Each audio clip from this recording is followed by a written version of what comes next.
Alors, on enchaîne, les sportifs ne jurent que par cette compétition qui fait de plus en plus d'adeptes. Arnaud, vous vous êtes rendu à Irox, non? Irox. On va vous voir soulever de la fonte. Oui, si vous êtes sage. Oui.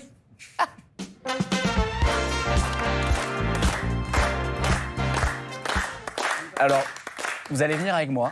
On va aller au Grand Palais. Parce que ce magnifique monument accueille pour la 2e année consécutive cette compétition. Alors, si vous ne connaissez pas et surtout si vous ne savez pas en quoi ça consiste, c'est une course à pied où on enchaîne 1 kilomètre avec une série d'exercices de muscu et on répète le tout 8 fois. Vous pouvez le faire en solo ou en duo. Et là, cette année, toutes les places ont été prises. Il y a 15 000 places qui sont parties, avec justement des coureurs sur 4 jours qui se sont précipités sur les inscriptions. Alors moi, malheureusement, le dernier dossard m'est passé sous le nez, mais j'ai envoyé Paul, notre reporter, pour vous faire découvrir ça.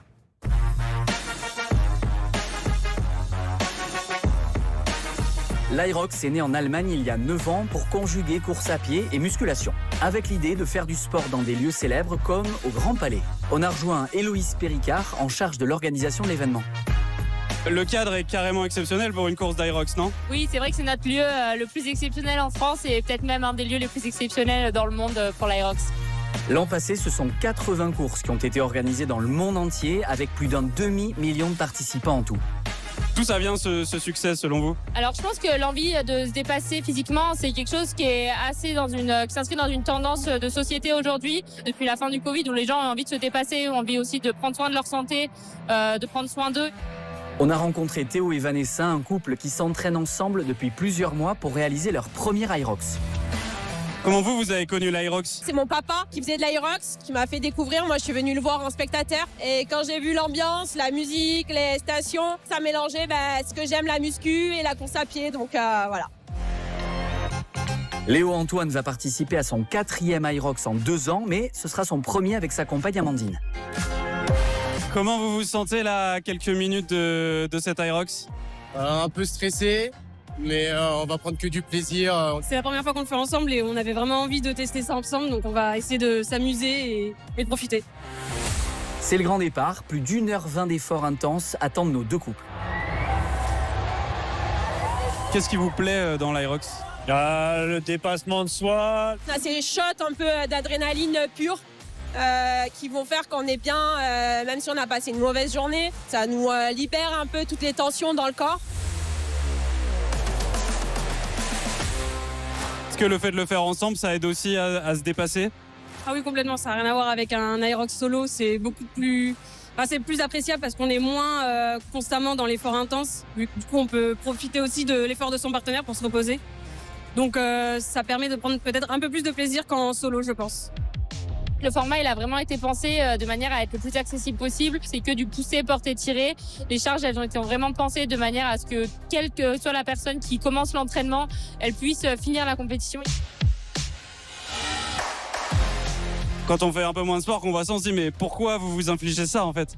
On se pose la même question quand on est dans l'effort. Pourquoi on s'inflige ça? Il y a beaucoup d'épreuves où c'est vraiment douloureux, notamment sur la fin avec tout ce qui est wall ball et fente, où là les jambes elles en peuvent plus, elles nous demandent d'arrêter.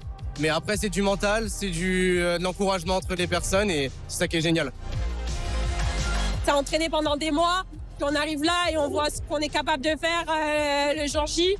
Et c'est énormément de plaisir, de fierté aussi de se dire voilà, j'ai tenu jusqu'ici, j'ai tenu tous mes entraînements et maintenant c'est la concrétisation en fait de toutes ces semaines, tous ces mois d'entraînement.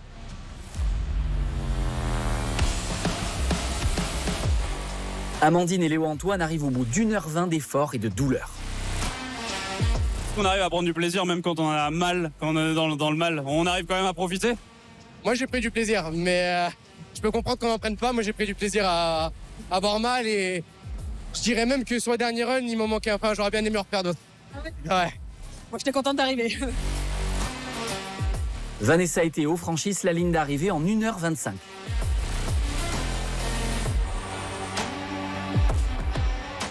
Moi, je suis content, on a fait ça ensemble.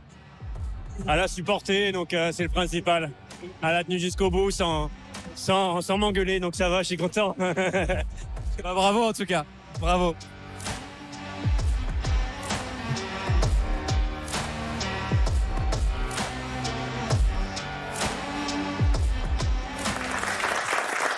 Fort.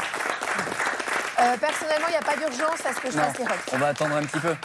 Abigail, c'est l'heure de faire chauffer vos neurones. Parce que c'est la question qu'on n'a pas vu venir de Stan Gusman qui arrive. Eh oui.